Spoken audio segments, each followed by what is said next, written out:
안녕하세요. 말번 루터입니다. 오늘은 조금 무거운 이야기를 들려드리겠습니다.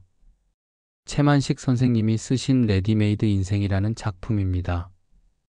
1934년 식민지 조선을 살아가던 한 지식인의 이야기입니다.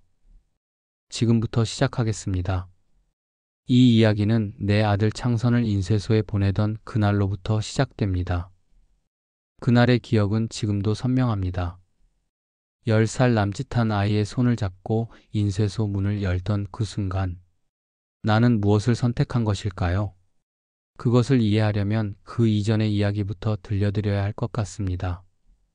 몇 년 전으로 거슬러 올라갑니다. 1930년대 서울 종로 거리입니다. 비가 내리는 회색빛 도시였습니다. 나는 PC라고 불렸습니다. 대학을 졸업했습니다. 영문학을 전공했습니다. 셰익스피어를 읽고 괴테를 논했습니다. 하지만 그것이 무슨 소용이었을까요? 졸업 후 나는 일자리를 찾지 못했습니다. 거리를 떠돌며 하루하루를 보냈습니다. 갈 곳이 없어도 걸었습니다. 멈추면 더 비참해질 것 같았습니다. 나에게는 헤어진 여자와의 사이에 아들이 하나 있었습니다. 창선이라는 이름의 아이였습니다. 여자는 아이를 데리고 시골로 내려갔습니다. 나는 그들을 책임질 형편이 못 되었습니다. 가끔 소식을 들었습니다. 아이가 잘 자라고 있다는 소식이었습니다. 하지만 나는 아무것도 해줄 수 없었습니다. 오늘도 하루가 저뭅니다.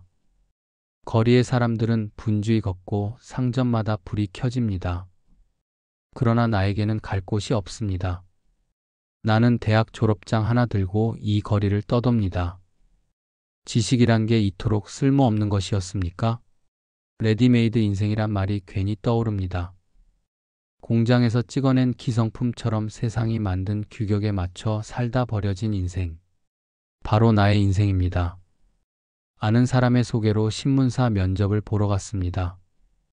혹시나 하는 마음으로 낡은 양복을 차려입었습니다. 면접실에 들어갔습니다. 담배 연기가 자욱했습니다. 면접관이 물었습니다. 자, 우리 회사는 실력보다 인맥을 봅니다. 뒷배경 있으신가요? 나는 대답했습니다. 없습니다. 다만 저는 정직하게 글을 쓰고 싶습니다. 면접관이 웃었습니다. 그럼 안 되겠군요. 요즘 세상은 정직해서는 굼습니다. 나는 웃었습니다. 웃음은 울음보다 값이 싸니까요. 돌아오는 길에 생각했습니다. 세상은 사람을 쓰는 게 아니라 값을 매기는 곳입니다. 요즘은 사람보다 상품이 귀하다더니 나도 그저 낡은 상품일 뿐입니다. 연줄도 돈도 배경도 없는 나는 어디로 가야 할까요? 학벌이 있어도 소용없었습니다. 지식이 있어도 쓸모없었습니다. 식민지 조선에서 지식인이란 그저 쓸모없는 재고품일 뿐이었습니다. 또 다른 회사를 찾아갔습니다. 출판사였습니다. 편집 일을 하고 싶다고 말했습니다. 하지만 그곳에서도 거절당했습니다. 경력이 없다는 이유였습니다. 경력을 쌓으려면 일을 해야 하는데 일을 하려면 경력이 필요하다니. 이것이 무슨 논리입니까? 은행에도 가봤습니다. 백화점에도 가봤습니다. 학교에도 가봤습니다. 어디서도 나를 원하지 않았습니다. 며칠이 지났습니다. 하숙방 월세를 낼 수 없게 되었습니다. 주인 아주머니의 눈초리가 날카로워졌습니다. 밥도 제대로 먹지 못했습니다. 배는 고프고 자존심은 더욱 고팠습니다. 하루 종일 굶고도 펜대를 쥐려니 손이 떨렸습니다. 친구 박군이 찾아왔습니다. 야, 그냥 막노동이라도 하지 그래? 나는 대답했습니다. 나는 대학 나온 사람이야. 박군이 말했습니다. 그럼 굶어 죽든가. 그 말이 내 가슴을 찔렀습니다. 나는 비참했습니다. 그날 저녁이었습니다. 허름한 하숙방에 혼자 앉아 있었습니다. 하수구 냄새가 났습니다. 희미한 등불 하나가 전부였습니다. 배가 고팠습니다. 너무나 고팠습니다. 자존심이란 배고플 땐 가장 먼저 팔아버리게 되는 물건이란 걸 그때 깨달았습니다. 나는 식당 앞으로 갔습니다. 그리고 중얼거렸습니다. 남은 밥이라도 좀 주시오. 그때 나는 들었습니다. 내 속에서 누군가가 이렇게 말하는 소리를. 레디메이드 인생 하나 완성되었습니다. 어느 날 다방에서 누군가를 만났습니다. 옛 인연이었습니다. 한때 믿음이 있었던 사람이었습니다. 그녀는 여전히 곱게 차려입고 있었습니다. 나와는 달리 말입니다. 그녀가 말했습니다. 그때 당신은 너무 이상적이었어요. 하지만 세상은 현실적이잖아요. 나는 대답했습니다. 당신은 세상에 적응했군요. 나는 아직도 길 위에 있소. 그녀는 잠시 침묵했습니다. 그리고 물었습니다. 이젠 함께 살아도 괜찮지 않을까요? 나는 고개를 저었습니다. 당신과 나는 이미 다른 세상 사람이요. 그날 밤 나는 허탈한 웃음을 지었습니다. 세상은 이미 나를 포장하고 그 포장지 위에 팔리지 않는 상품이라 써두었을 테니까요. 그것은 사랑의 문제가 아니었습니다. 계급의 문제였습니다. 적응한 자와 적응하지 못한 자의 단절이었습니다. 며칠이 더 지났습니다. 어느 날 하숙방에 편지 한 통이 도착했습니다. 시골에서 온 편지였습니다. 창선의 어머니가 보낸 것이었습니다. 편지를 열었습니다. 창선이가 학교를 그만뒀다는 내용이었습니다. 돈이 없어서 더 이상 다닐 수 없다고 했습니다. 아이가 아버지를 찾는다고 했습니다. 곧 서울로 보낼 것 같다고 했습니다. 나는 편지를 내려놓았습니다. 가슴이 무거워졌습니다. 창선을 만나면 무엇을 해줄 수 있을까요? 나는 아무것도 가진 게 없는데 말입니다. 며칠 후였습니다. 저녁 무렵 하숙방 문을 두드리는 소리가 들렸습니다. 문을 열었습니다. 10살 남짓한 사내아이가 서 있었습니다. 아버지, 저예요. 창선이에요. 그 목소리를 듣는 순간 내 가슴 어디선가 오래된 무너짐이 일었습니다. 창선이었습니다. 내 아들이었습니다. 나는 창선을 방 안으로 들였습니다. 아이의 옷은 낡았고 신발은 헤어져 있었습니다. 먼 길을 걸어온 것이 분명했습니다. 그래, 창선아. 배고프지? 창선이가 고개를 끄덕였습니다. 나는 마지막 남은 돈으로 빵을 사왔습니다. 창선은 빵을 먹으며 말했습니다. 아버지, 저 학교 그만뒀어요. 나는 아무 말도 할 수 없었습니다. 엄마가 돈이 없다고 해서요. 창선의 목소리는 담담했습니다. 원망하는 기색이 없었습니다. 그것이 더 가슴 아팠습니다. 나는 창선의 머리를 쓰다듬었습니다. 아이의 머리는 차가웠습니다. 그날 밤 나는 잠을 이루지 못했습니다. 창선은 곤히 잠들어 있었습니다. 나는 생각했습니다. 이 아이에게 무엇을 물려줄 것인가? 지식입니까? 학문입니까? 그것이 나를 어디로 이끌었습니까? 거리를 떠돌게 했고 밥 한 끼 얻어먹게 했습니다. 자존심만 세워주고 배를 굶게 했습니다. 나는 결심했습니다.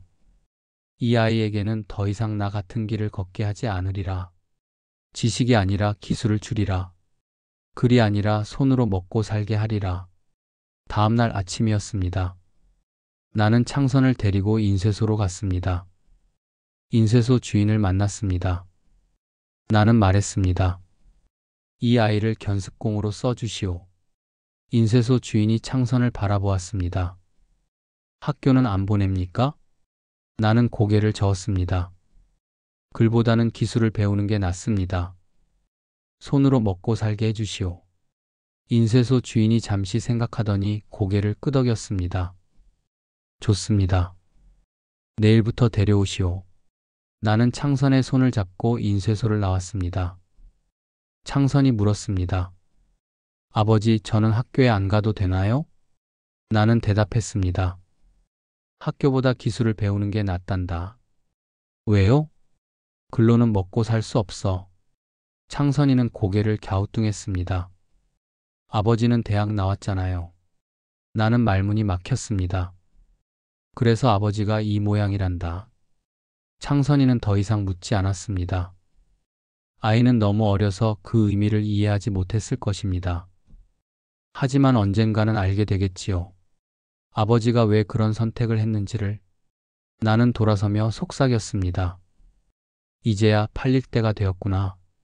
레디메이드 인생 하나, 비로소 제 주인을 만나 팔렸구나. 지식의 계승을 끊었습니다. 대학을 나온 아버지가 아들에게는 기술을 가르쳤습니다.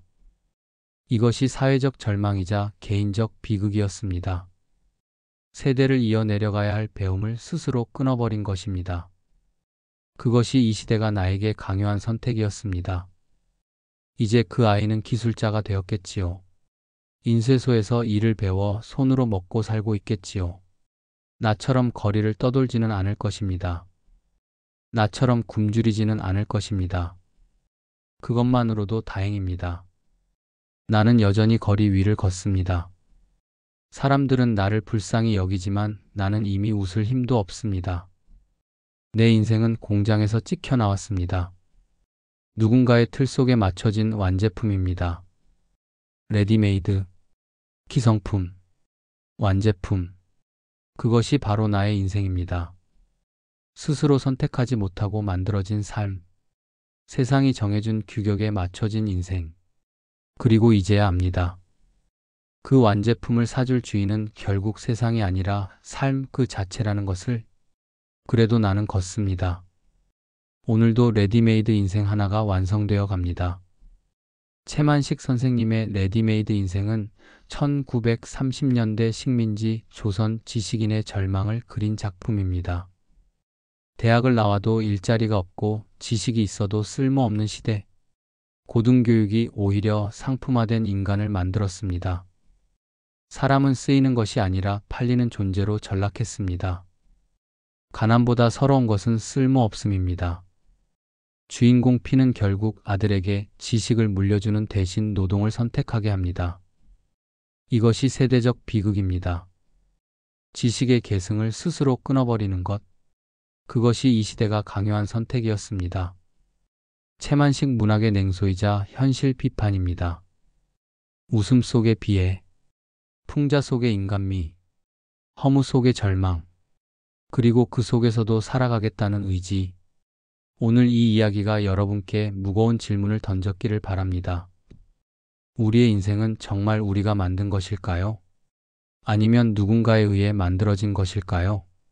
함께 해주셔서 감사합니다. 말벗 루터였습니다.